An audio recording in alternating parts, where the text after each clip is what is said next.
கோரிக்கை நிறைவேறணும்னா அதோட விட்டுறக்கூடாது. மறுபடியும் அது நிறைவேறும் வரை குரல் கொடுக்கணும், போராடணும். அந்த வகையில் இப்பொழுது தேசிய ஜனநாயக கூட்டணியில் இணைந்திருக்கிறோம். இதற்காக குரல் கொடுப்பது மட்டுமல்ல, இதை வலியுறுத்தி இதை செயல்படும் அளவிற்கு நாங்கள் கொண்டு செல்வோம், விடமாட்டோம்.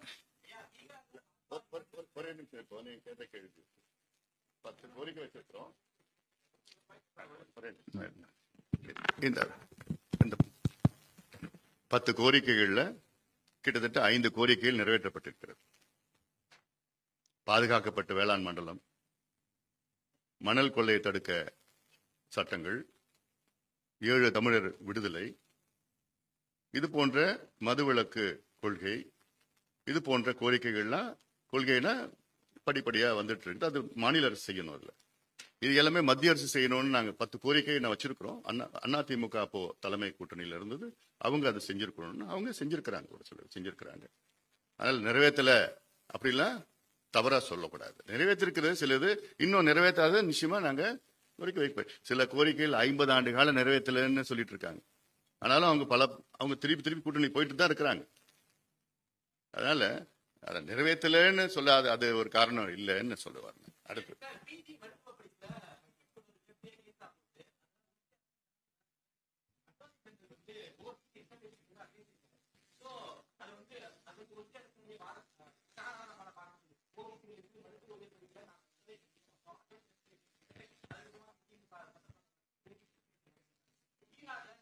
யார் வாங்கி கொடுத்தா?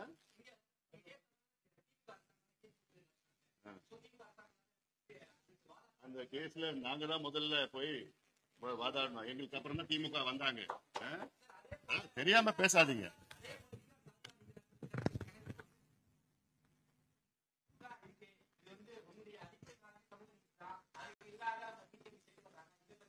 தண்ணி கொடுப்பா, அவருக்கு டென்ஷனா இருக்கு. இல்லப்பா, நிச்சயம் நல்ல கேள்வி கேட்டீங்கப்பா, நான் பதில் சொல்றேன். டென்ஷன் ஆகாதீங்க, கொஞ்சம் தண்ணி கொஞ்சம் அப்படியே ஆவேசமா. ஆமா, இப்போ மருத்துவ மேற்படிப்புல ஓபிசி ரிசர்வேஷன் வர வேண்டும் என்று முதல் வழக்கு போட்டது பாட்டாளி மக்கள் கட்சி தான்.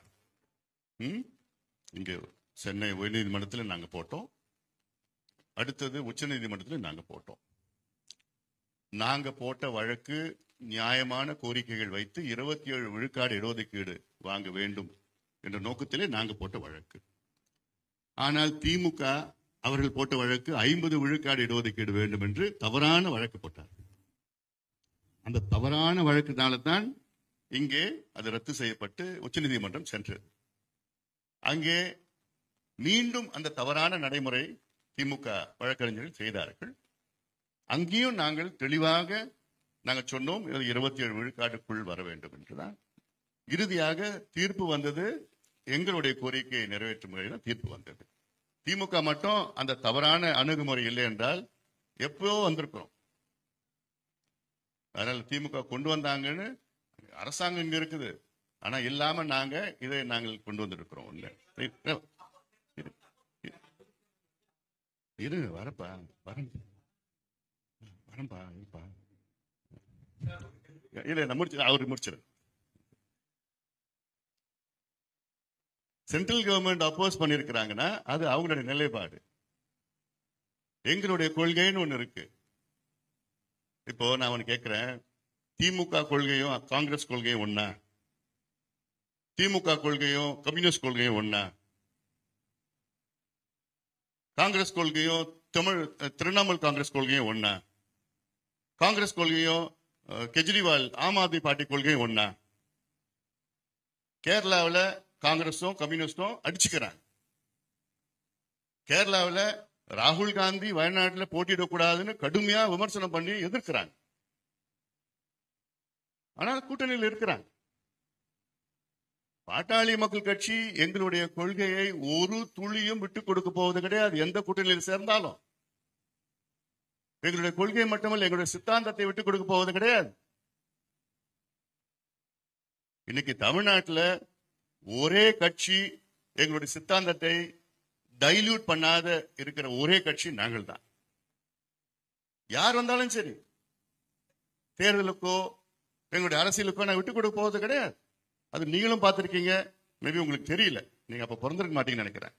எல்லாம் பார்த்துட்டு தான் வராங்க. 44 வருஷமா எங்க மருத்துவ ஐயா அவர்கள் ஒரு கொள்கை பிடிப்பில் இருக்கிறார். எவ்வளவு எதிர்ப்புகள் வந்தோம். எங்க கொள்கையை நான் விட்டுக் கொடுக்க போதில்லை, எங்க சித்தாந்தத்தை விட்டுக் கொடுப்போம். ஐடியாலஜி எங்களுடைய ஐடியாலஜி என்ன? சமூக நீதி. சண்டை போட்டு தானே பண்ணணும். கிடைச்சிடுமா சமூக நீதி? அப்படி ஒரு சூழல் தானே இருக்கு, இந்தியாவில் இருக்கு. இது திடீர்னு வரல, இது காங்கிரஸ்ல இருந்தா அப்படித்தானே இருக்கு. ஒரு உதாரணம் நான் சொல்லட்டுமா? 2004 ஐக்கிய முற்போக்கு கூட்டணியில அங்கமாக இருந்தோம், UPA 1.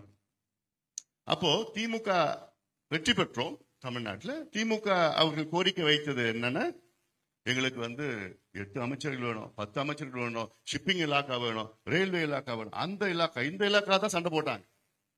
ஆனா எங்களுடைய ஐயா ஒன்னே ஒண்ணுதான் கேட்டார். காமன் மினிமம் ப்ரோக்ராம்ல இந்தியாவில் கல்வியில 27 விழுக்காடு இடஒதுக்கீடு ஓபிசிக்கு மண்டல் கமிஷன் பரிந்துரைப்படி கல்வியில 27 விழுக்காடு இடஒதுக்கீடு ஓபிசிக்கு வேண்டும் என்று ஒரே ஒரு ரிக்வெஸ்ட் வச்சார் காமன் மினிமம் ப்ரோக்ராம்ல. அந்த காமன் மினிமம் ப்ரோக்ராம்ல சேர்த்துட்டாங்க. சேர்த்து 2 ஆண்டுகள்ல கொண்டு வரல.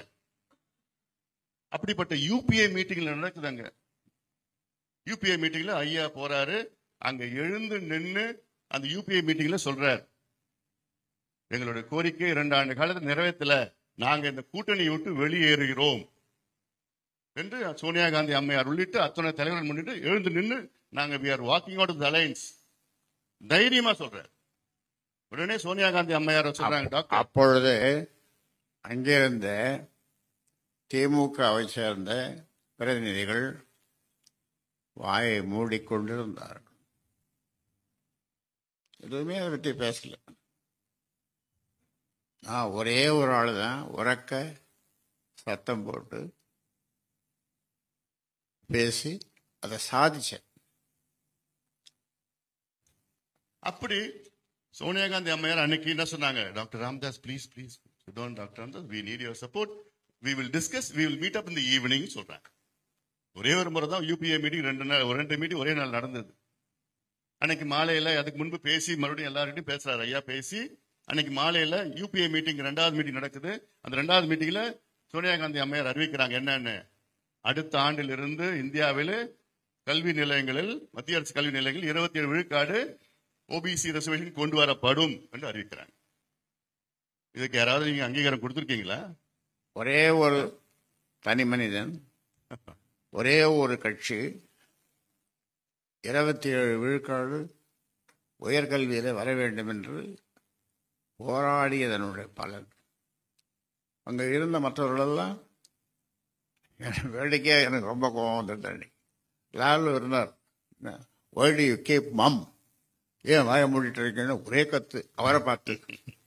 இப்படி இந்த என்னுடைய கோபத்தை பார்த்த அம்மையார் தான் மாலையில் ஒரு கூட்டம் வைத்து அதை நிறைவேற்றினார். பிரணாப் முகர்ஜியும் ப சிதம்பரமும் அந்த கொண்டு வந்தாங்க. அதை ரொம்ப கோபம் வந்துட்டு அதை படித்ததும் எல்லாம் இவ்வளோ சாதனை செய்திருக்கோம். அதனால இது நாங்க எங்க கூட்டணியில் இருந்தாலும் நிச்சயமா நாங்க சமூக நீதிக்கு எங்களை தவிர வேற யாரும் போராட மாட்டாங்க.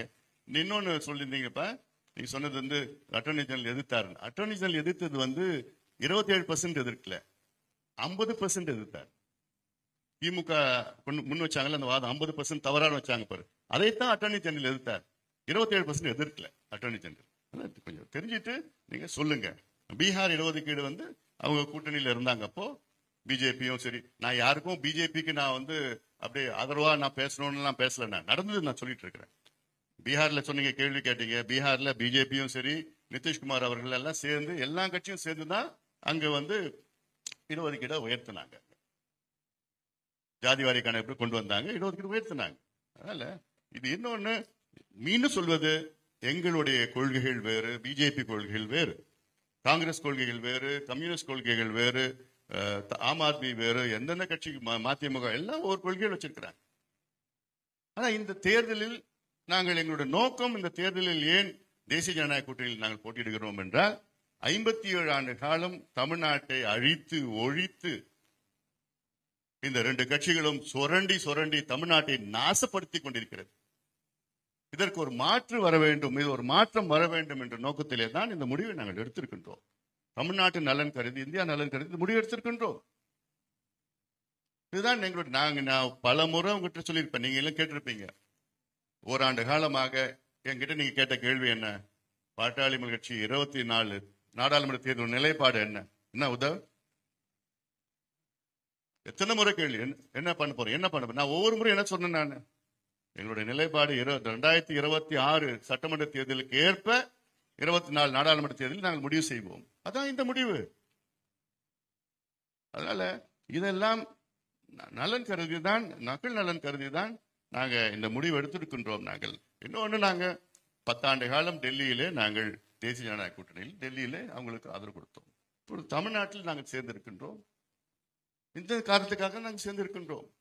இப்போ இந்த 2 கட்சிகளுடைய நிறுவனர் முதல்ல வந்தது அண்ணா அவர்கள், திமுகவுடைய நிறுவனர். இவங்க திராவிடம் பேசிட்டு இருக்காங்க. அவங்க அண்ணா அவர்கள் கட்சியை தொடங்குறதுக்கு காரணம் நல்ல ஆட்சி கொடுக்க வேண்டும் என்று. ஆனா அண்ணா அவர்கள் கொள்கையை மறந்துட்டாங்க, பெரியார் அவர்கள் கொள்கையை மறந்துட்டாங்க, எல்லா கொள்கையும் மறந்துட்டு இன்னைக்கு அவர்கள் ஆட்சி நடத்தவில்லை, வியாபாரம் நடத்தி கொண்டிருக்கிறார்கள். இவர்கள் எல்லாம் இப்போ வியாபாரிகளா மாறிவிட்டார்கள். தமிழ்நாட்டில் வியாபாரம் நடந்து கொண்டிருக்கிறது, அவ்வளவுதான், நிர்வாகம் நடக்கவில்லை. அதான் இதுக்கு ஒரு மாற்று வர வேண்டும் என்ற நோக்கத்தில் மக்கள் மனதிலே ஒரு ஆழமான கருத்து இருக்கிற ஒரு மாற்று வர வேண்டும் என்று.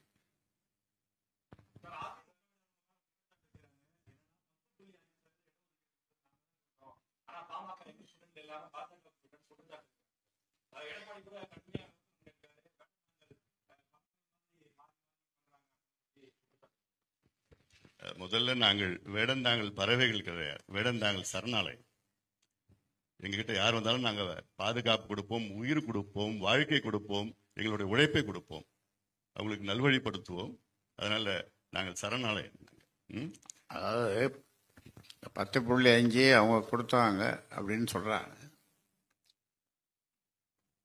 அதாவது உங்களுக்கு ஒரு சாதாரணமாக வீட்டில் நடக்கிறத சொல்றேன். சோறு பொங்குறோம், அதை எடுத்து வெந்ததா வேகலையான்னு பெண்கள் பார்க்குறாங்க. வேகாத சோறை சரியா வேகலை, அது வெந்துடுதுன்ட்டு வடிக்கிறாங்க. அந்த மாதிரி இந்த 10.5 கொடுக்காம ஏமாற்றலாம் என்று அவர்கள் நினைத்த பொழுது அவர்கள் நினைத்தார்கள், இதை கொடுக்காம ஏமாற்றலாம், ஆனால் இவங்க நம்மோட கூட்டணியில் இருப்பார்கள் தொடர்ந்து. நாங்கள் தெளிவாக சொன்னோம், எங்களுக்கு கூட்டணி முக்கியமல்ல, இந்த 10.5 தான் என்று சொன்ன பிறகு கடைசி நாள் அப்பதான் அரைகுறையாக அதை நிறைவேற்றினார்கள். அது நான் ஒரு வாரமா சொல்லிட்டு இருந்தேன், முடிய போகுது சீக்கிரமா அதை நிறைவேற்ற. 1 மாசமா சொல்லிட்டு இருந்தோம். ஆனா அமைச்சர்கள் 2 அமைச்சர்களாக என்னுடைய தோட்டத்திற்கு வந்தார்கள், போனார்கள். என்ன சொன்னார்கள்? நிறைவேற்றுவோம் 10.5 என்று சொன்னார்கள், போனார்கள். கடைசியில் எப்படியாவது அதை நிறைவேற்றக்கூடாது என்ற பிடிவாதத்திலே இருந்தார்கள். ஆனால் என்னுடைய பிடிவாதத்தினாலே அதனை எங்களுக்கு கூட்டணி தேவையில்லை, 10.5 தான் தேவை, நிறைவேற்ற இல்லையா, எங்களுக்கு சீட்டு முக்கியம் கிடையாது, கூட்டணி முக்கியம் கிடையாது, 10.5 தான் முக்கியம் என்று சொன்ன பிறகு, அந்த அஸ்திரத்தை நாங்கள் போட்ட பிறகுதான் அவர்கள் அவசர கோலத்தில் அதை செய்கிறாங்க. சொன்னீங்க 10.5 கொடுத்துருக்கோம், நாங்கள் கொடுத்துருக்குறோம் அப்படின்னு அவர் சொன்ன மாதிரி சொன்னாங்க. அவர் மீது எனக்கு மிகுந்த மரியாதை இருக்கிறது. எடப்பாடி பழனிசாமி சரி, அந்த 10.5 இருக்கிற குறைய, ஒரே ஒரு குறை, அந்த குறைய 2 வருஷமா அவங்க நீக்கிருக்கலாம்ல திமுக. எவ்வளவு நான் போய் நேராக பார்த்தேன், 10 முறை ஃபோனில் பேசினேன். தம்பி, இந்த ஊமை ஜனங்களுக்கு உங்களை விட்டால் யார் இருக்காங்க, நீங்கள் தான் செய்யணும்.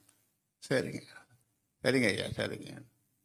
கடிதம் 10 கடிதம் எழுதினேன். அவர் பல முறை போய் நேராக பார்த்தார், கடிதங்கள் கொடுத்தார், அன்புமணி எல்லாம் பண்ணோம். ஆனால் 2 வருஷமாக அந்த கோரிக்கை குப்பையில் கிடக்கு. கோரிக்கை குப்பைகளை தூக்கி போடுறாங்க. ஏனென்றால் அவர்களுக்கு நாங்கள் சொல்கிறோம், எல்லா மக்களுக்கும் சமூக நீதி கிடைக்க வேண்டும். கடைகோடி மக்களுக்கும் சமூக நீதி கிடைக்க வேண்டும். அவர்களும் படிக்கணும், அவர்களும் வேலைக்கு போகணும், அவர்களும் வாழணும், 3 வேளை நல்லா சாப்பிடணும். எந்த சமுதாயம் தமிழ்நாட்டில் 370 ஜாதிகள் இருக்கு. 370. இது மத்திய அரசு எடுத்த புள்ளி விவரம். ஒரு 1985 அவ்வளவு ஜாதிகளுக்கும் இடஒதுக்கீடு கிடைக்க வேண்டும், படிக்க வேண்டும், எல்லாரும் ஒரு சமநிலை இருக்க வேண்டும் என்று நாங்கள் தொடர்ந்து சொல்லி வருகிறோம். சமூக நீதி அற்ற, சமூக நீதி இல்லாத, சமநிலை இல்லாத சமுதாயத்தில் நாம் வாழ்ந்து கொண்டிருக்கிறோம். இதை சரி செய்யணுன்றது தான் பாட்டாளி மக்கள் கட்சியின் கொள்கை. இந்த கொள்கையை நீங்கள் அனைவரும் ஆதரிக்க வேண்டும். முன்னாள் முதலமைச்சர் எடப்பாடி பழனிசாமி அவர்கள் மீது எங்களுக்கு மிகுந்த மரியாதை இருக்கிறது. அவர் சொல்லியிருக்கின்றார், நாங்கள் 10.5 விழுக்காடு எழுதி கொடுத்தோம், அவர்கள் எங்களுடன் கூட்டணி வரவில்லை என்று. 2019 அவர்களுக்கு நாங்கள் ஆட்சியை கொடுத்தோம். நாங்கள் இல்லை என்றால் அவரால் ஆட்சியை தொடர்ந்து நடத்த முடியாத ஒரு சூழல் இருந்திருக்கு. எங்களால் அவர்கள் ஆட்சி தக்க வைத்து தொடர்ந்து 2 ஆண்டு காலமாக முதலமைச்சராக அவர்கள் பணியாற்றினார்கள். அதன் பிறகு இந்த 2 ஆண்டு காலத்திலே பல முறை அவர்களை வலியுறுத்தி சாதிவாரி மக்கள் தொகை கணக்கெடுப்பு நடத்துங்கள், வன்னியர்களுக்கு இடஒதுக்கீடு கொடுங்கள் என்று பல முறை வலியுறுத்தி அத்தனையோ முறை மருத்துவர் ஐயா அவர்கள் நேரடியாக பார்த்தார்கள். நானும் நேரடியாக பார்த்தேன். போராட்டம் நடத்தணும், ஆர்ப்பாட்டம் நடத்தணும், எல்லாம் நடத்தணும். ஆனா எவ்வளவு நடத்தியும் தேர்தலுக்கு முன்பு வரை அதை இழுத்து இழுத்து இழுத்து தேர்தல் கடைசி நாள், தேர்தல் ஆணையம் 4 மணிக்கு பேட்டி கொடுக்குறேன்னு சொல்றாங்க, ஊடக சந்திப்புன்னு சொல்ற, பிரஸ் மீட் சொல்ற, 4 மணிக்கு 1 மணிக்கு நிறைவேற்றுறாங்க. அது உள்ள நடந்ததெல்லாம் என்னால வெளியில சொல்ல முடியல. ஏன் இது ஒரு வாரத்துக்கு முன்னாடி உங்களுக்கு உண்மையிலே உங்க மனசுல இந்த மிக மிக மிக மிக பின்தங்கிய சமுதாயத்திற்கு இடஒதுக்கீடு கொடுக்கணும்னா உங்க மனசுல இருந்ததுன்னா நீங்க ஒரு வாரத்துக்கு முன்னாடி கொடுத்துருப்பீங்க, 1 மாசத்துக்கு முன்னாடி கொடுத்துருக்கீங்க. நாங்க ஒரு 2 ஆண்டு காலமா கேட்டுட்டு இருக்கோமே. அப்போ நீங்க இதை வச்சுதான் நீங்க தேர்தல் கூட்டணி வந்தா நாங்க கொடுப்போம், இவ்வளவுதான் கொடுப்போம், இப்படி எல்லாம் சொல்லி சீட்டுக்கு இவ்வளவுதான் நான் இது பண்ணுவோம், இப்படிலாம் சொல்லி இதை வச்சுட்டு நீங்க பேசுறது இது சமூக நீதிக்கு அழகு கிடையாது. 1. 2வது, அந்த அவசரமா கொடுத்து அதுல ஆணையம், தணிக்காச்சலம் ஆணையத்துல ஒரு ரிப்போர்ட் போயிருக்கணும். ஆனா தணிக்காச்சலம் ரெக்கமெண்டேஷன் வந்திருக்கு, அவர் தனிப்பட்ட முறை ரெக்கமெண்டேஷன் வந்தது. அந்த ஆணையம் ரெக்கமெண்டேஷன் வந்ததுன்னா சட்டமன்றத்தில் நின்று இருக்கும். அது பேக்வர்ட் கிளாஸ் ரெக்கமெண்டேஷன் வந்திருக்கு, பேக்வர்ட் கிளாஸ் சேர்மன் ரெக்கமெண்டேஷன் வந்திருக்கு. அவ்வளவுதான். இதெல்லாம் அவ்வளோ பிழைகள், அவ்வளோ அவங்களெல்லாம் தெரியும். அதுல நாங்க கேட்டது 15-16 விழுக்காடு கேட்டோம், அவங்க கொடுத்தது 10 கொடுத்தாங்க. சரி, பரவாயில்ல, மற்றவங்களை எல்லாருக்கும் கிடைக்கணும், அப்படி அந்த நிலைப்பாடு தான் எடுத்திருக்கிறோம் நம்ம.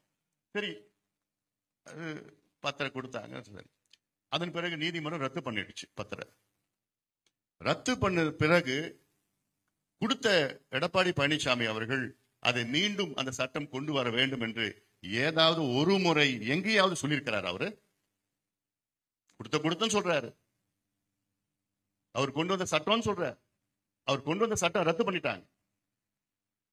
இவர் எங்கேயாவது ஒரு இடத்துல நான் கொண்டு வந்த சட்டத்தை ரத்து பண்ணிட்டாங்க, அதை மீண்டும் அரசு கொண்டு வரணும் அப்படி யாராவது இவர் பேசினாரா? இல்ல இவர் சார்ந்த நான் கேட்கிற ஒரு 5 அமைச்சர்கள், முன்னாள் அமைச்சர்கள் திமுக அதிமுக இருக்கிறாங்க.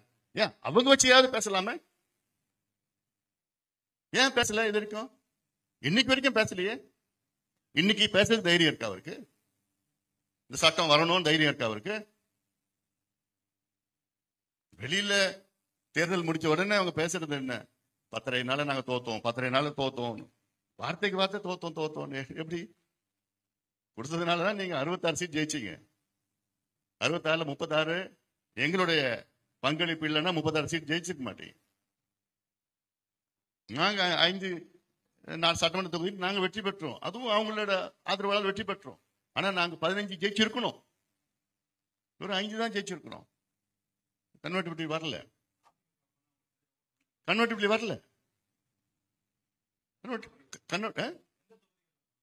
அதெல்லாம் I don't want to micro analysis. We will discuss later. ஏன்னா இது பிரஸ் மீட். இது மைக்ரோ அனாலிசிஸ்னா அது நிறைய இருக்குதா? இல்ல எந்த தொகுதியில் வரல கன்வெர்டிபிலிட்டி வரல. அதுல அடுத்தது கடந்த 6 மாதமாக திரு எடப்பாடி பழனிசாமி அவர்கள் விசிகே வாங்க வாங்க வாங்க வாங்க வாங்கன்னு உருவிட்டு இருந்தார். ஒரு முறை, 2 முறை, 4 முறை, 5 முறை, எத்தனை முறை கேட்டுட்டு இருக்காரு திரு திருமாவளவன் அவர்கள், எங்க கூட்டணிக்கு வாங்க, எங்க கூட்டணிக்கு வாங்க, எங்க கூட்டணிக்கு வாங்க. சீமான் அவர்களை கேட்டுட்டு இருக்கிறார். கடைசியில யாரும் வரல. அதன் பிறகுதான் எங்க கிட்ட கோரிக்கை வாங்க. எவ்வளவு சொல்லணும்னா எவ்வளவு இருக்கு. But I don't want to இதுக்குள்ள போக விரும்பல. நானு முடிவு எடுத்துட்டோம். அதான் இன்னும் எங்களுடைய நிலைப்பாடு எடுத்துட்டோம். எதுக்கு எடுத்தோம் நிலைப்பாடுன்னா, நான் சொன்ன காரணத்தான் எடுத்திருக்கோம். 2 பேரும் மாறி மாறி மாறி மாறி ஆட்சி பண்ணிட்டு இருக்கிறாங்க. ஆனா ஆட்சின்னு அவங்களுக்கு என்னன்னு தெரியல. இப்போ அந்த நிலைக்கு வந்துட்டாங்க. தொடக்கத்துல அவங்களுடைய தலைவர்கள் அண்ணா அவர்களோ அவங்களுடைய நல்ல எண்ணத்தால் தான் வந்தாங்க, ஆட்சி பண்ணாங்க. ஆனா அவருடைய கொள்கையில மதுவிலக்கு கொள்கையா இருந்தாலும் சரி, சமூக நீதி கொள்கையா இருந்தாலும் சரி, நீர் மேலாண்மை கொள்கை இருந்தாலும் சரி, சுற்றுச்சூழல் கொள்கை இருந்தாலும், கல்வி கொள்கை இருந்தாலும் சரி, சுகாதார எந்த கொள்கையிலையும் உங்களுக்கு கொள்கை கிடையாது. இப்ப நடக்கிறது என்ன? ஆட்சி கிடையாது, வணிகம், வியாபாரம். இப்ப இருக்கிற ஆட்சியில ஒரு 2-3 அமைச்சர்கள் பரவாயில்ல. பெரும்பான்மை அமைச்சர்கள் என்ன வணிகர்களாக, வியாபாரிகளாக இருக்கிறார்கள். எவ்வளவு கொடுக்குற, என்ன கமிஷன் கொடுக்குற, என்ன பண்ற, எப்படி இவ்வளவு வருதா? இதுதான் நடக்குது. வெறுப்புல, மக்களும் வெறுப்புல இருக்காங்க, நாங்களும் வெறுப்புல இருக்கிறோம். ஐயா சொன்னார்ல, 2 ஆண்டு காலம் உங்களுக்கு அந்த 10.5 விழுக்காடு கொடுப்பதற்கு என்ன பிரச்சனை? உச்சநீதிமன்றம் சொல்லி தீர்ப்பு சொல்லி 2 ஆண்டுகள் ஆகிறது. உச்சநீதிமன்றம் என்ன தீர்ப்பு சொன்னாங்க? தமிழ்நாட்டில் வன்னியர்களுக்கு 10.5 விழுக்காடு இடஒதுக்கீடு கொடுப்பதற்கு தடை கிடையாது. கொடுப்பதற்கு முன்பு அதை நியாயப்படுத்துங்கள், தரவுகளை வைத்து நியாயப்படுத்துங்கள். தரவுகள் கம்ப்யூட்டர்ல இருக்கு. கம்ப்யூட்டர்ல டவுன்லோட் பண்ணா 1 மணி நேரத்தில் டவுன்லோட் பண்ணலாம். ஆனா வேண்டுமென்று 2 ஆண்டு காலம் அதை தள்ளி போட்டு போட்டு போட்டு போட்டு போட்டு போட்டு மனசு கிடையாது. சமூக நீதிக்கும் திமுகவுக்கும் சம்பந்தமே கிடையாது. நான் இந்த ஒரு பிரச்சனை மட்டும் சொல்லல, ஜாதிவாரி மக்கள் தொகை கணக்கெடுப்பு நடத்தணும்னு தொடர்ந்து வலியுறுத்தி வரும் எங்களுடைய ஐயா 44 ஆண்டு காலம் வலியுறுத்தி வரார். இது சம்பந்தமாக சாதிவாரி கணக்கெடுப்பு நடத்த வேண்டும். இந்த 10.5 இது சம்பந்தமாக தமிழக முதல்வர் ஸ்டாலின் அவர்களை கோட்டைக்கு சென்று பார்த்து 35 நிமிடம் பல அமைச்சர்கள், தலைமை நிலை செயலாளர் உட்பட பல செயலாளர்கள் எல்லோரும் இருந்தார்கள். 35 நிமிடம் அவர்களுக்கு நான் வகுப்பு எடுக்கிற மாதிரி வகுப்படுத்தேன். அப்படி சொல்றதுல தவறு இல்லை. ஏன்னா எல்லாத்தையும் விளக்கி சொல்ல, கோபமாகவோ ஆவேசமாகவோ பேசல, சிரிச்சுட்டே பேசி 35 நிமிஷம் வகுப்பு எடுத்து 10.5க்கும் சாதிவாரி கணக்கெடுப்பு. ஆனால் ஒன்றும் நடக்கலை, ஒன்றுமே நடக்கலை. நீங்களாம் அன்னைக்கு நிருபர்கள்லாம் அன்னைக்கு இல்லை. எதுக்கு போயிட்டீங்க எல்லாம்? விஜயகாந்தனுடைய அந்த இதுக்கு போயிட்டீங்க. இப்படி ஒன்றுமே பதில் சொல்லலை. இந்த பக்கம் யாருமே கேள்வி கேட்க மாட்டேங்கிறீங்க.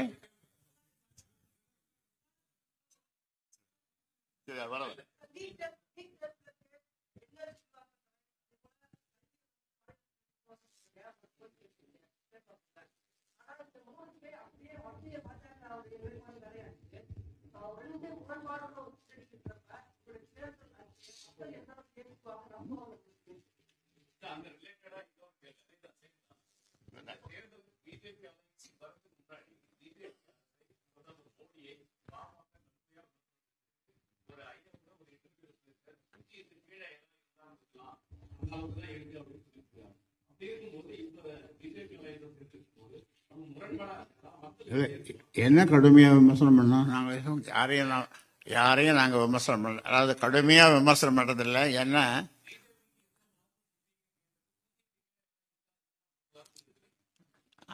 எந்த கட்சியும் நாங்கள் அநாகரிகமாக பேச மாட்டோம். அதாவது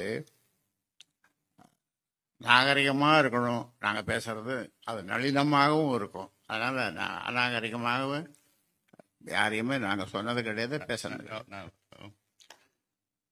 பாட்டாளி மக்கள் கட்சி தமிழகத்தில் மட்டுமல்ல, இந்திய அளவில் பல முறை பல கூட்டணியில் இருந்திருக்கிறது.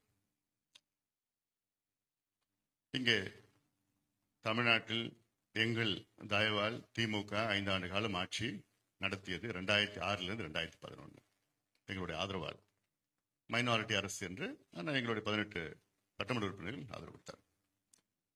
அப்படி ஆதரவு கொடுத்தோம். தேர்தல் அவருடன் கூட்டணி சென்றும் திமுகவை கடுமையாக விமர்சனம் அதிகமாக செய்தவர் மருத்துவர் ஐயா அவர்கள். நல்ல விதத்திற்கு, தமிழ்நாடு நலனுக்கு. அதை கலைஞர் அவர்களும் ஏற்றுக்கொண்டு தைலாபுரத்திலிருந்து தைலம், தலைவலிக்கு தைலாபுரத்திலிருந்து தைலம் அவர் எடுத்து வருகிறார், பிரச்சனைகளுக்கு தீர்வு தான் கொண்டு வருகிறார் என்ற நல்ல எண்ணத்தில் எடுத்துக்கொண்டு அவர் கேட்ட கோரிக்கைகள் நிறைவேற்றிருக்கின்றார்கள். ஏதாவது தமிழ் கொண்டு வர வேண்டும். தமிழ்நாட்டில் மட்டும், இந்தியாவில் தமிழ்நாட்டில் மட்டும் தமிழ் படிக்காமலே பட்டம் வாங்கலாம். ஆனா இவங்க திமுக எங்கும் தமிழ், எதுலையும் தமிழ், தமிழ் வச்சுதான் ஆட்சிக்கு வந்தாங்க, மறந்துட்டாங்க. அப்படி ஒவ்வொன்றுத்துக்கும் விமர்சனம். நாங்க கடந்த காலத்துல மத்திய அரசை நிச்சயமாக நாங்கள் விமர்சனம் செய்திருக்கின்றோம், செய்யவில்லைன்னு நான் சொல்லல. தமிழ்நாட்டு நலன் கருதி மீனவர்கள் பிரச்சனை சம்பந்தமா, நீட் பிரச்சனை சம்பந்தமா உள்ள நம்மளுடைய பல பிரச்சனை சம்பந்தம் செஞ்சிருக்கிறோம். யாரு பார்த்தாலும் நாங்க நாகரிகமா தான் செய்வோம். நீங்க சொல்ற மாதிரி அப்படி செஞ்சாங்க இப்படி செஞ்சாங்கன்னு அதில் வேற இருக்கு. திமுக அரசை விமர்சனம் செய்வோம், அண்ணா திமுக அரசு விமர்சனம் செய்வோம், மத்திய அரசு விமர்சனம் செய்வோம், இனியும் செய்வோம். நாங்க கூட்டணி போயிட்டோம், நாங்க அப்படியே அமைதியா இருந்துள்ளோம்லாம் இல்ல. நிச்சயமா நாங்க செய்வோம். எங்களுக்கு எதிர்மறையா இருந்தாலும் சரி, எங்கள் கொள்கைகளுக்கு எதிர்மறையா இருந்தாலும் உறுதியாக விமர்சனம் மட்டும் கிடையாது. எங்களுடைய மருத்துவர் ஐயா அவர்கள் மோடி அவர்கள் நேரடியாக சந்தித்து வலியுறுத்தி அவர்கள் நேரடியாக சொல்லுவார். அந்த தகுதியும் அந்த தைரியமும் எங்களுக்கு மட்டும்தான் இருக்கிறது.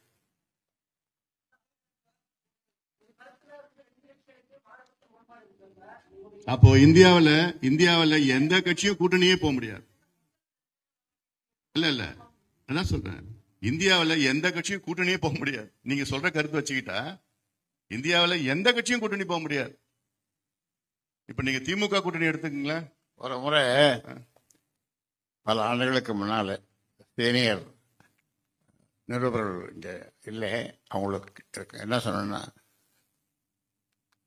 ஒரு தேர்தல் வருது, எல்லாரும் எல்லா கட்சிகளும் தனித்தனியாக நில்லுங்கள் அப்படின்னு சொன்னேன். அதான் அவர் சொல்றாரு. நாங்க தயாரா இருக்கிறோம். இவங்க தயாரா இருக்கிறாங்களா? தமிழ்நாட்டுல கூட்டணியே வேண்டாம், எல்லா கட்சியும் தனித்தனியா நின்றுடும். அது நாங்க ரெடி, இந்த சேலஞ்சுக்கு நாங்க ரெடி. வேற வேற வேற யார், ஒரு நிமிஷம் முடிச்சிடு, வேற யாரும் கூட்டணி எந்த கட்சியும் போக வேண்டாம். அவங்கவுங்க கொள்கை பிடிப்பு இருக்கட்டும், மக்கள் முடிவு செய்வாங்க. அப்படி எந்த கட்சியும் தயாரா இருக்காங்களா?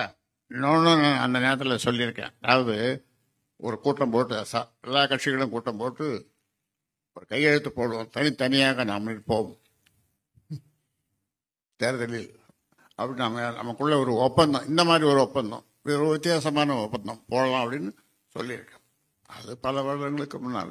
இப்போ ஏன் இந்த கேள்விகள் எங்ககிட்ட கேட்குறீங்கன்னா, உங்களுடைய ஆதங்கம் பாட்டாளி மக்கள் கட்சி மேல அதிகமா இருக்கிறதுக்கு காரணம் என்னன்னா, தமிழ்நாட்டில் பாட்டாளி மக்கள் கட்சி தான் அதிகமா கொள்கை பிடிப்பு உள்ள கட்சியாக நீங்கள் பார்க்கிறீர்கள். அந்த ஆதங்கத்தினால்தான் இந்த கேள்விகள்லாம் நீங்க கேட்கறீங்க.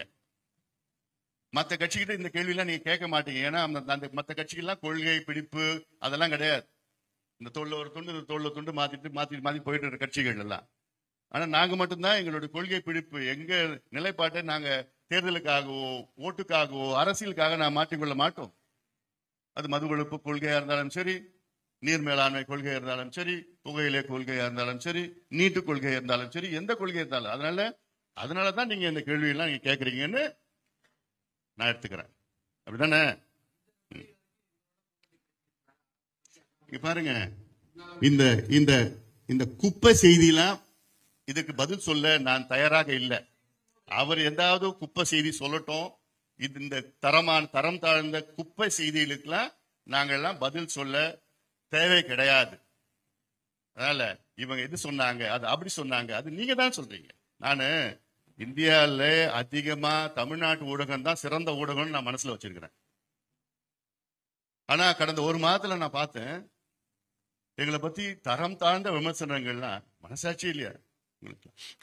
எல்லாரும் சொல்லலாம், அவங்க கூட்டணி நண்பர்கள் இருக்கிறாங்க, சொல்லட்டும். இப்போ நான் எல்லாம் சொல்ல, ஒரு சில நண்பர்கள், அது கலைஞர் என்ன சொல்லுவாரு தெரியுமா? நாகரிகமா இருக்கணும், நளினமா இருக்கணும் அப்படின்னு சொல்லுவார்.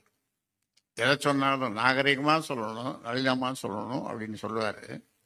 நாங்க அதுதான் செய்துட்டு இருக்கோம். ஒரு முறை மறுத்தேன், 2 முறை மறுத்தேன். அப்புறம் ஒவ்வொரு முறையும் நீங்க பொய் செய்தி போறப்ப என்னால மறுக்க முடியாது. ஒவ்வொரு முறையும் நீங்க ஏதாவது ஒரு செய்தி, எங்கேயாவது ஒரு பொய் செய்தி, அது பார்த்தாங்க, இங்க பேசினாங்க, இப்படி பேசினாங்க, அது பேசினாங்க, இப்படி டேபிள் கடியில் குடிச்சு பேசினாங்க. ஒரு கூட்டணின்னு சொன்னா, ஒரு தேர்தல் சொன்னா பல பேர் வாங்க எங்க கூட சேருங்க, எங்க கூட சேருங்க அப்படின்னு சொல்றாங்கன்னா, பாட்டாளி மக்கள் கட்சி கூப்பிடுறாங்கன்னா, பாட்டாளி மக்கள் கட்சி கொள்கை உள்ள கட்சி, பாட்டாளி மக்கள் கட்சி ஒரு பெரிய கட்சி, பலம் வாய்ந்த கட்சி என்பதனாலே எங்களை அணுகிறார்கள், பேசுகிறார்கள். அதில் என்ன தவறு?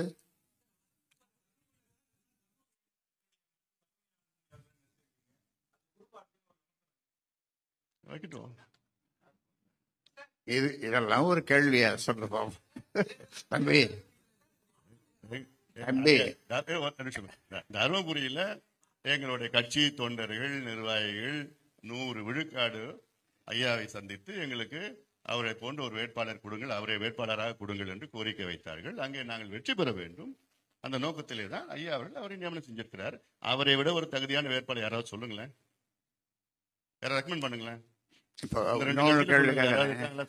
நேரு குடும்பம்னு வச்சுங்க, நேரு குடும்பத்தை வரிசை அப்படியே சொல்லுங்க. அதெல்லாம் நமக்கு சொல்றேன். அவர் முனைவர் பட்டம் பெற்றிருக்கிறாரு, சமூக நீதிக்காக பாடுபட்டு இருக்கிறாரு, காலநிலை மாற்றம், பசுமை தாயகம், லட்சக்கணக்கான மரங்களை நட்டிருக்கிறார், ஐநா சபையில பேசியிருக்கிறார், பெண் உரிமையை பத்தி எத்தனையோ போராட்டம் நடத்தியிருக்கிறாரு. இந்த சமீபத்தில் கூட எண்ணூர்ல போய் அந்த கழிவு வந்தது, அப்ப போய் நேரடியாக போய் அந்த மக்களை சந்திச்சு அங்க போராட்டம் பண்ணியிருக்கிறாரு. இவரை விட நல்ல படித்தவர், பண்புள்ளவர், ஹிந்தியும் தெரியும். அதனால இவரை விட ஒரு தகுதியான ஒரு வேட்பாளர் இல்ல. அதனால அந்த தகுதிக்காக ஐயா அவர்கள் அவங்களுக்கு வாய்ப்பு கொடுத்திருக்கிறார்.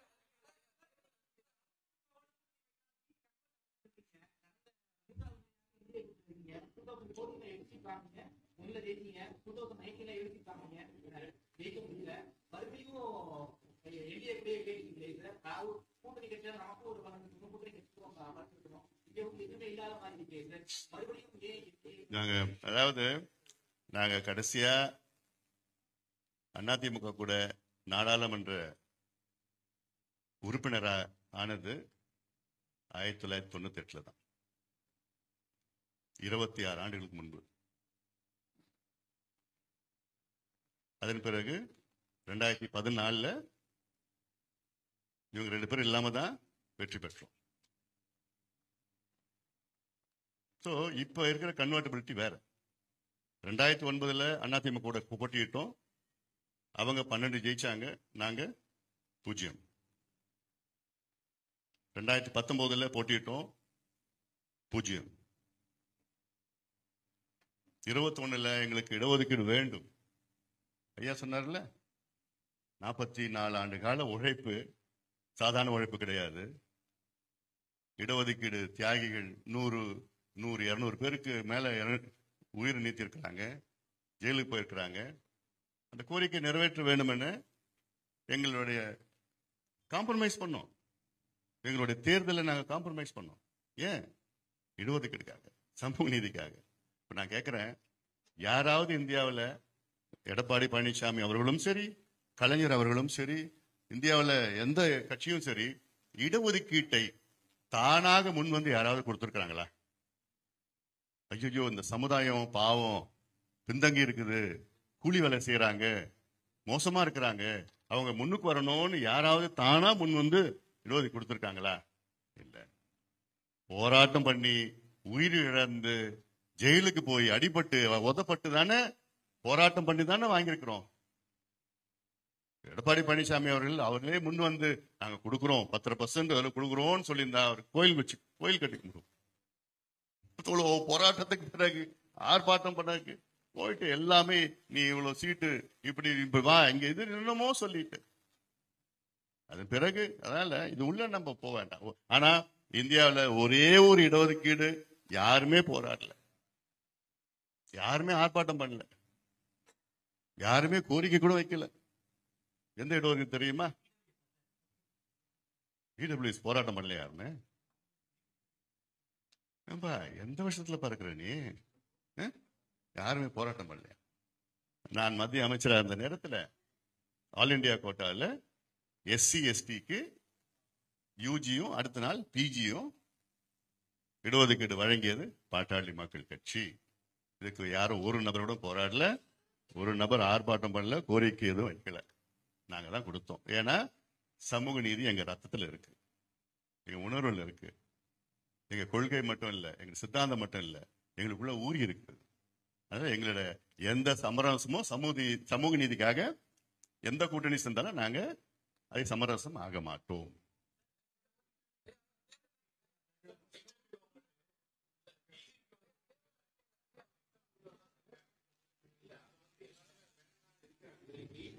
நாங்களும் அதை எதிர்ப்போம். நாங்களும் கடுமையா எதிர்ப்போம். ஒரு உதாரணம் நான் சொன்னேன்ல, இந்த தமிழ்நாட்டுக்கு வந்து 10 லட்சம் மக்கள் தொகைக்கு 100 சீட் MBBS சீட்டுன்னு சொன்னாங்கல்ல, அது கடுமையா எதிர்த்தோம். 2வது முறை கடிதம் எழுதணும். நான் கடிதம் 2வது முறை எழுதி அங்க கொஞ்சம் பேசி 4-5 நாள்ல வந்து அறிவிப்பு வருது என்னன்னு, இந்த வருஷம் நாங்க இல்லைன்னு சொல்லி அடுத்த வருஷமும் அதை கொடுத்து நிரந்தரமா எடுத்துட்டோம். அதே போல நெக்ஸ்ட் தேவை கிடையாது. எல்லாம்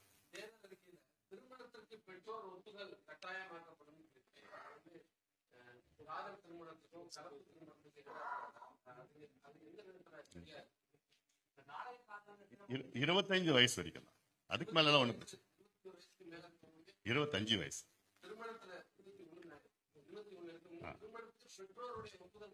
இல்ல, பெற்றோர்களுடைய ஒப்புதல் நீங்க என்ன நினைக்கிறீங்க? பெற்றோர்களுடைய ஒப்புதல் வேணுமா வேணாமா? நான் கேட்கறது பெற்றோர்களுடைய ஒப்புதல் வேணுமா வேணாமா? வேணும் தானே. அதே இல்ல, நான் கேள்வி கேட்கறது சொல்லுவா. நீங்க சொல்லத்தான் நாங்க சொன்னோம். பெற்றோர்கள் கிட்ட சொல்லணுமா இல்லையா? காதல ஏதோ ஒண்ணு, ஆனா நாங்க காதலிக்கிறோம் அப்படின்னு பெற்றோர்கள்ட்ட சொல்லணுமா இல்லையா? ஏன் அது சொல்றேன்னா, இப்போ ஒரு நிமிஷம், ஏன் நான் சொல்றேன்னா, பெண்ணுக்கு வந்து 18 வயது மிக இளம் வயது. பள்ளிக்கூடத்துல இருந்து அடுத்த ஆண்டு கல்லூரிக்கு போறது. எங்களை பொறுத்த வரைக்கும் 18 வயசும் நான் என்ன பார்வையில வந்து குழந்தையா தான் நான் பாக்குறேன் நான்.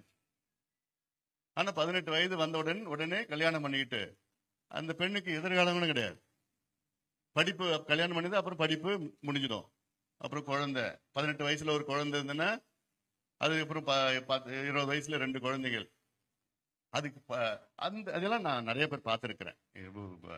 தருமபுரியிலயோ நிறைய பேர் இளம் குழந்தைகள், இளம் தாய்மார்கள்லாம் பார்த்துருக்கேன். அது வந்து நியூட்ரிஷன் பிரச்சனை, ஹீமோகுளோபின் பிரச்சனை எல்லாம் வருது. அதில் தம்பி, இந்த ஹார்மோனல் இம்பேலன்ஸ்னு சொல்லுவாங்க.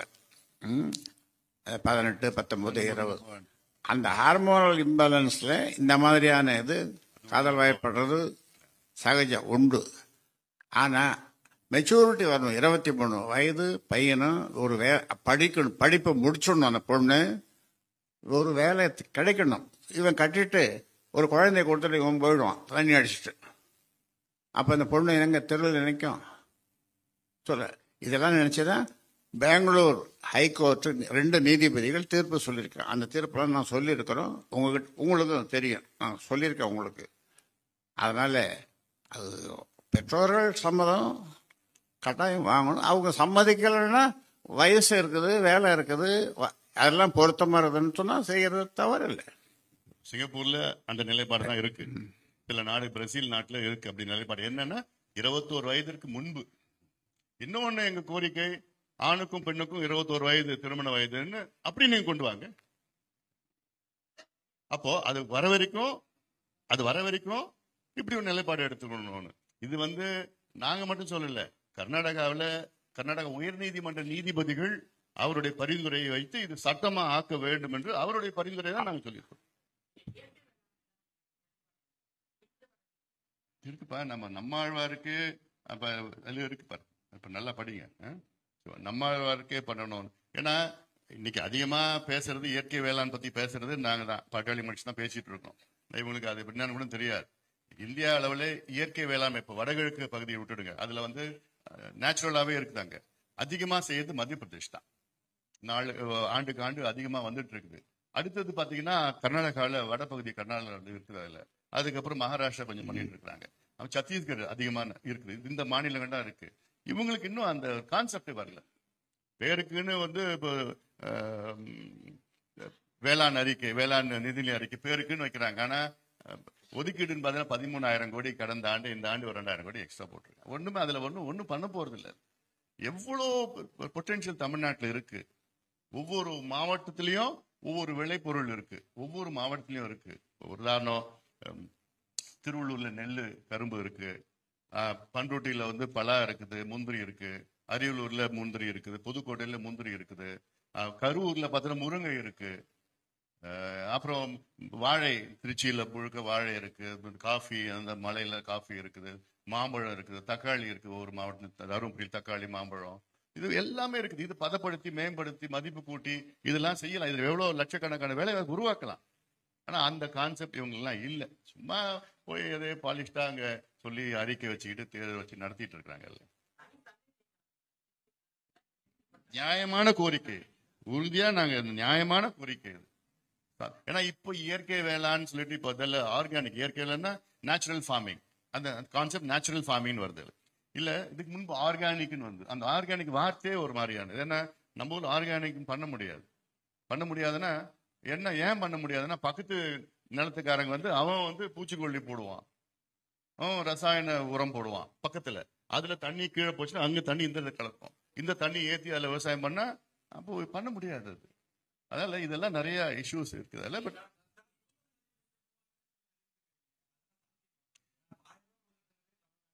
எங்களுடைய ஆசை, எங்களுடைய நோக்கம், என்னுடைய ஆசை, அது சண்டை போட்டு அழுத்தம் கொடுப்போம். ஏன்னா இந்த அதாவது குடும்பத் தலைவர், ஏழை குடும்பத் தலைவர், எல்லாத்துக்கும் நான் சொல்ல, இங்க இருக்கிற மாதிரி எல்லாத்துக்கும் நான் சொல்லல, ஏழை குடும்பத் தலைவர்கள். ஏன்னா ரொம்ப இந்த மாதிரி ஒரு சூழல்.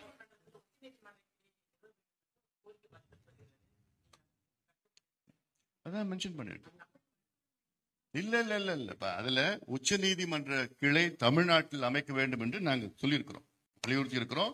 வழக்காடு உயர்நீதிமன்றத்தில் வழக்காடு மொழி தமிழாக ஆக்க வேண்டுமோ சொல்லியிருக்கிறோம்.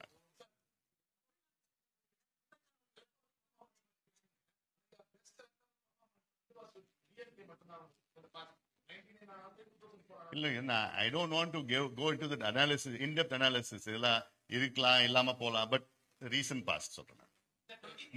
இந்த ரீசன்ட் பாஸ்ட் லாஸ்ட் ஒரு 10-15 இயர்ஸ் சொல்லிட்டு இருக்கேன் நான். ஆனா அதுக்கு முன்னாடி வேற விதமான இருக்கும் நிலைப்பாடு இருந்திருக்கணும். அதெல்லாம் சொல்லி சமீபத்தில்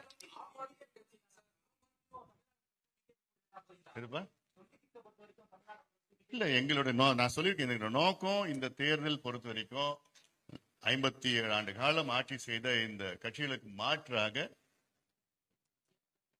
ஒரு நிலைப்பாடை நாங்க எடுத்திருக்கிறோம். நாங்க அதனால எடுத்திருக்கிறோம், நம்ம பார்க்கலாம்.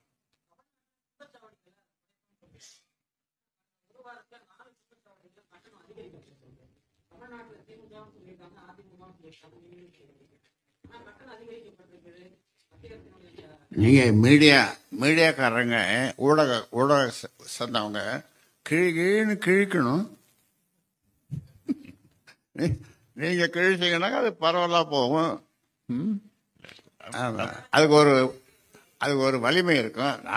நாங்களும் கிழிப்போம், நீங்களும் சேர்ந்தல்ல கிழிக்கணும். தமிழ்நாட்டில் இப்போ 47 சுங்கச்சாவடிகள் இருக்கிறது. அதுல முறையான கணக்கின்படி, அதாவது 30 கிலோமீட்டருக்கு மேல 60 கிலோமீட்டருக்கு மேல ஒன்று இருக்கணும். அந்த மாதிரி கணக்கின்படி பார்த்தீங்கன்னா 17 தான் இருக்கணும். 47 இருக்கு.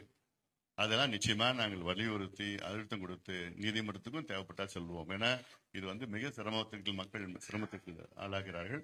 அது இல்லாம சுங்கச்சாவடி கட்டணத்தை ஏற்றிட்டு இருக்கிறாங்க. அதனால ரொம்ப இஷ்யூஸ்லாம் இருக்குது. கடந்த காலத்துல நாங்க பல சுங்கச்சாவடியில் நாங்க மூடி இருக்கிறோம், போராட்டம் எல்லாம் பண்ணி மூடி இருக்கிறோம். அது இண்டிவிஜுவல்.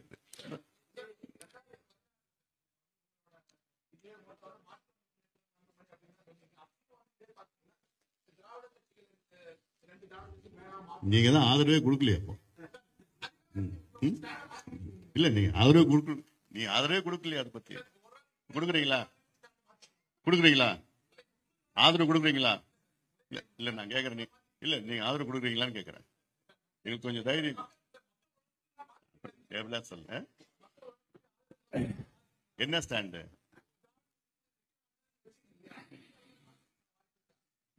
அடுத்த தேர்தலுக்கு நான் இன்னைக்கு முன்கூட்டியே என்ன சொல்ல முடியும்? நாங்க இவங்க கூட இல்ல, அப்படி இல்லை, இப்படிலாம் எங்களுக்கு ஒரு மாற்று வேணும். மக்கள் மனதிலே ஆழமாக ஒரு ஏக்கம் இருக்கிறது. இந்த 2 பேரும் போதும், வாய்ப்பு கொடுத்தாச்சு, they have outlived their utility, இவங்களால மக்களுக்கு புதுசா எதுவும் கொடுக்க முடியாது அப்படின்னு ஒரு எண்ணம் மக்கள் மனதில் இருக்கிறது. அதனால இவங்க 2 பேரும் போதும், அந்த நிலைக்கு மக்கள் வந்துட்டாங்க. அதனால எங்களுடைய இந்த தேர்தல் சம்பந்தமாக இந்த முடிவை நாங்கள் எடுத்திருக்கிறோம். தேர்தல் முடிந்த பிறகு அடுத்த கட்ட நிலைப்பாட்டை உங்களிடம் நான் தெரிவிக்கிறேன்.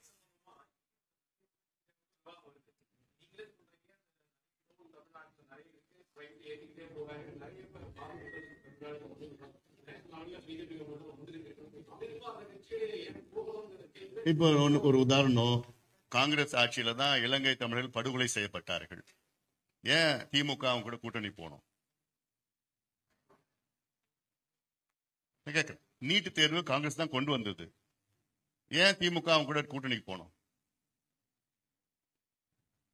கேளுங்க இந்த கேள்விகள் அவங்க கிட்ட, வர பதில். அதனால எங்களுடைய நிலைப்பாடு ஒவ்வொரு கடந்த காலங்கள் எங்களுடைய இஷ்யூஸ் எடுத்துட்டு தான் நாங்க போறோம்.